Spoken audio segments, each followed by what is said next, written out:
Une autre inquiétude, où sont passées les cloches de La Roche? Tout le monde se pose la question dans la commune ardennaise. 3 hommes ont dérobé 2 cloches du 19e siècle, 2 pièces rares du patrimoine local. Sur place, Jean-Philippe Hayet.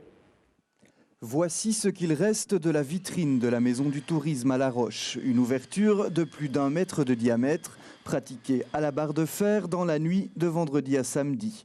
Paula Toussaint, qui habite juste au-dessus du local sinistré, raconte. J'ai entendu un fracas abominable à l'extérieur.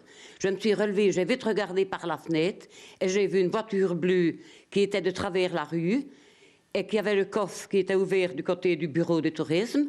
Et alors j'ai vu 3 messieurs et j'ai vu 2 messieurs qui portaient quelque chose de très lourd dans le coffre. Lourdes, elles le sont en effet, ces 2 cloches du 19e siècle. L'une pèse 70 kilos et l'autre pas moins de 120.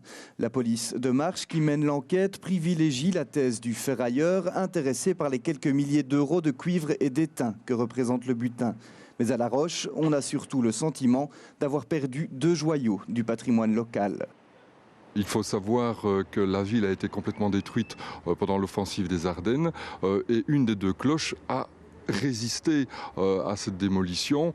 Donc ça a une valeur assez importante, très importante pour le patrimoine local, pour la mémoire locale. Bref, qu'il soit ferrailleur ou antiquaire, une chose est sûre, en dérobant les cloches rochoises, c'est à un fragment de l'histoire locale que se sont attaqués les auteurs des faits.